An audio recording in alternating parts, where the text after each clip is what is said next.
আমার জীবনের প্রথম অ্যান্ড্রয়েড ফোনটা আমি হাতে পেয়েছিলাম ক্লাস 10-এ থাকতে। আব্বু 3000 টাকা দিয়েছিল, আম্মু কিছু টাকা দিয়েছিল, ভাইয়া কিছু টাকা দিয়েছিল, আর আমার কিছু জমানো টাকা ছিল, সব মিলে 6000 টাকা হয়েছিল।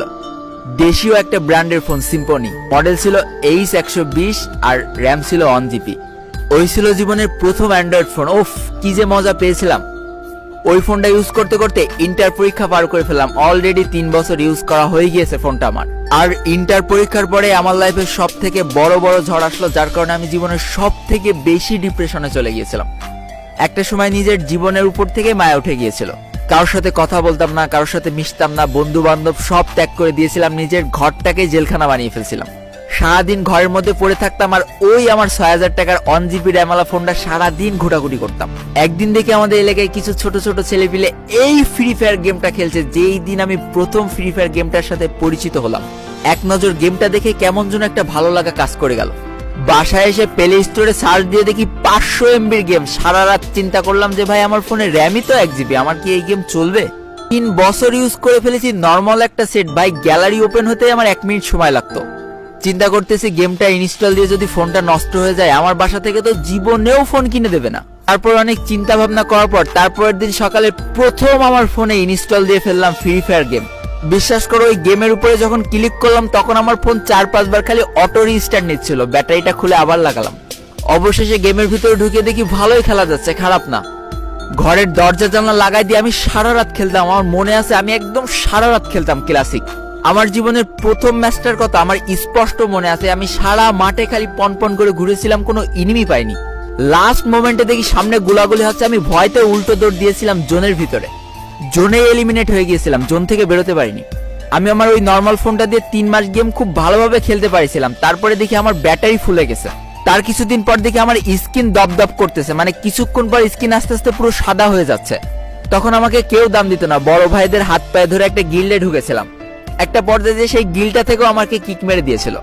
এইভাবে আর কিছুদিন খেলার পরে ফোনটা একেবারেই নষ্ট হয়ে গেল। ব্যাস, আমার ফ্রি ফায়ার খেলা ওখানেই শেষ হয়ে গেল। দেখো, যেই ফোনটা তোমরা এখন দেখতে পারছো, এটাই আমার জীবনের প্রথম ফোন ছিল যেটার মাধ্যমে আমি ফ্রি ফায়ার খেলা শুরু করি। দেখতেই পাচ্ছ ফোনটার কি লেভেলের অবস্থা, ভেঙে কুচি কুচি হয়ে গিয়েছিল। এইভাবে আমি কতগুলো মাস খেলেছি এই ফোনটা দিয়ে। আর ফোন যে কি পরিমাণ গরম হতো, একটা ম্যাচ খেললে ফোন দিয়ে আগুন উড়ে যেত। দেখতেই পাচ্ছ এই সেই ফোন। এই ফোন দিয়ে আমি 7 মাস কি 8 মাস গেম খেলেছি। তারপরে এই ফোনটা যখন একেবারে নষ্ট হয়ে যায়, আমি ভাবছিলাম কিভাবে একটা ফোন কিনবো। আব্বুর কাছে টাকা চাইলাম, সরাসরি না করে দিল। বললো তোর না ফোন আছে, আবার ফোন কি করতে কিনে দিব। তখন আমি আবার টিউশনই করাতাম, কিছু টাকা জমে নিয়েছিলাম। একদিন দেখি আব্বুর মন কিভাবে কি নরম হয়েছে। 10,000 টাকা বের করে দিয়ে বললো যে একটা ফোন কিনে নিয়ে। আব্বু দিল 10,000 টাকা, আমার কাছেও কিছু জমানো টাকা ছিল, আম্মুরা দিল, ভাইরা দিল। তারপরেও 4,000 টাকা শর্ট ছিল আমার পছন্দের ফোনটা কেনার। একটা বন্ধুর কাছ থেকে হাওলাত দিয়ে নিলাম 19,000 টাকা এক জায়গায় করে। জীবনের সব থেকে পছন্দের একটা ফোন কিনলাম, যেটা ছিল Redmi Note 8।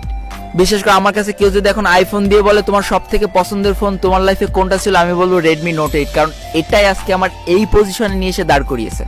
বিশ্বাস করো, নিজের জেদের জন্য Redmi Note 8 ফোনে এত ভালো খেলা শুরু করেছিলাম না। যেই প্লেয়ারগুলো আমার নুব বলে গালাগালি দিত, যেই প্লেয়াররা আমার গিল্ড থেকে কিক মেরে দিত, সেই প্লেয়াররাই লাস্টে আমাকে অফার দিত যে আসো ভাই আমাদের সাথে ট্যুর খেলে যাও। এবার একদিন ইউটিউবে একটা ইউটিউবারের ভিডিও দেখছি আর চিন্তা করছে, আল্লাহ, এর থেকে তো আমার গেম পেলে অনেক ভালো। তাহলে এ যদি বাংলাদেশে এত বড় একটা ইউটিউবার হয়ে যেতে পারে, তাহলে আমি কেন পারবো না? আর এই Redmi Note 8 ফোনটা দিয়ে আমার ইউটিউব যাত্রা শুরু হয়ে গেল। টানা 5 থেকে 6টা মাস ভিডিও ছেড়েছিলাম, 7-8টা করে ভিউ আসতো। কেউ গালাগালি দিত, কেউ আমার দেখে হাসতো, কিন্তু আমি আমার লক্ষ্যে অটল ছিলাম যে আমি ইউটিউবার হয়ে দেখাবো। আর দীর্ঘ 5 থেকে 6 মাস পরে সেই দিনটা চলে আসলো। হঠাৎ করে আমার একটা ভিডিও ভাইরাল হয়ে গেল। তারপর থেকে কেন জানি না আমার যাত্রাটা অনেক সহজ হয়ে গিয়েছিল। আমার যখন 2.5 লাখ সাবস্ক্রাইবার হলো, জীবনে প্রথম নিজের ইনকামের টাকা দিয়ে একটা ভালো ফোন কিনলাম। ততদিন আমার সামর্থ্য হয়ে গিয়েছিল যে পোকো X3 থেকে আরো ভালো ফোন কেনার, কিন্তু আমি জীবনে অপচয় করা পছন্দ করি না। তারপরে যাত্রাপথে তো